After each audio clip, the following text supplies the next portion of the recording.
Hello guys and welcome back to my channel सिर्फ IAS। तो हम यहाँ कंटिन्यू कर रहे थे हमारी एशियन हिस्ट्री की सीरीज का चैप्टर नंबर 22 जिसका नाम है हर्षा एंड इट्स टाइम्स। तो आइए शुरू करने से पहले चैनल सब्सक्राइब कर लीजिए, बेल आइकन प्रेस कर लीजिए ताकि आपको रेगुलर अपडेट्स मिलती रहें। आइए शुरुआत करते हैं। सबसे पहले हम हर्षा के किंगडम के बारे में कुछ बातें जानेंगे।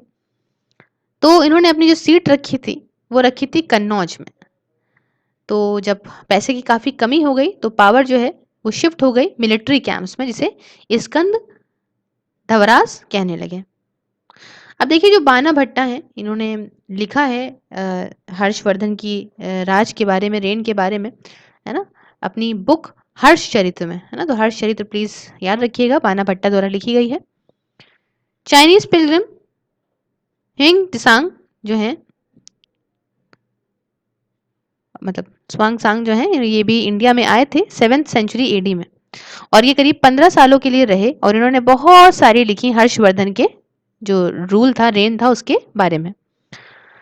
हर्षा की जो इंस्क्रिप्शंस थे ये हमें बताते हैं कि कई तरह के टैक्सेस या ऑफिशियल्स जो उस समय होते होंगे। हर्षा जो है उन्होंने उन्हें कहा जाता है last great Hindu emperor. Hindu emperor, एक आखिरी इतना महान हिंदू एम्परर। बट अगर बात करें सही बात तो देखिए पार्टली ये बात सही है, पार्टली ये बात सही नहीं भी है। अब एडमिनिस्ट्रेशन की बात करते हैं तो हर्षा ने अपना जो एम्पायर था, अपना साम्राज्य था, वो उसी तरीके से चलाया था जैसे कि गुप्ताज ने चलाया था। ठीक है। एक्सेप्शन क्या था? एक्सेप्शन इनका एडमिनिस्ट्रेशन में था ना।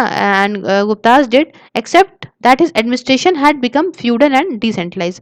एक्सेप्शन ये था एडमिनिस्ट्रेशन में कि इनका जो एडमिनिस्ट्रेशन था वो थोड़ा डिसेंट्रलाइज था। मतलब ऐसा नहीं था कि एक ही जगह से रूल हो रहा था, कई जगह से ये चीजें रूल कर रहे थे।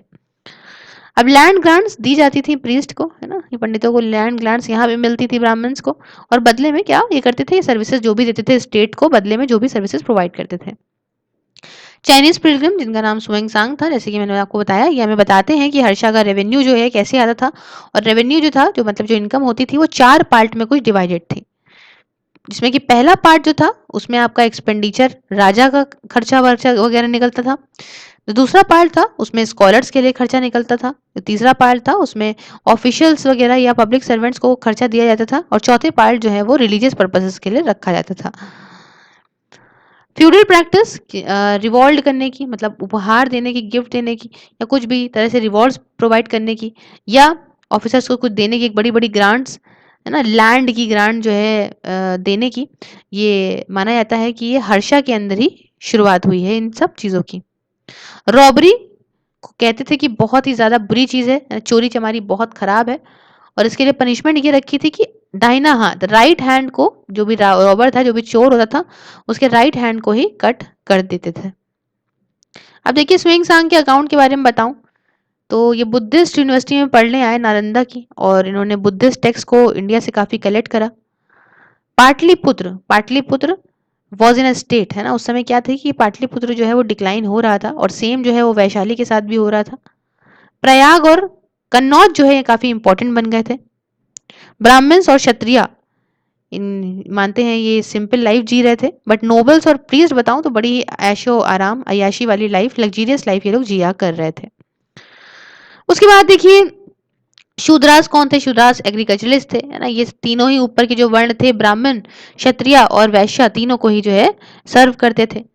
इन्होंने ये भी नोटिस करा कि जो अनटचेबल्स थे, है ना, जैसे कि मान लीजिए कुछ मतलब समा साफ कर रहे हैं, नाला वाला साफ कर रहे हैं, कचरा उठा रहे हैं, है ना, तो मतलब ऐसा था, है ना, ये सारे जो लोग हैं वो सारे लोगों को अनटचेबल यहाँ माना जाता था, है ना। और ये जो लोग थे वो विलेज के बाहर रहते थे, गांव से दूर रहते थे। और गार्लिक और अनियन, है ना, अदरक और लहसुन जो है यहाँ पे ये लोग खाते, सॉरी, लहसुन और प्याज यहाँ पे लोग खाते थे, और मीट वगैरह भी खाते थे, ऐसा कहते हैं, इसलिए इनको गांव से दूर रखा जाता था।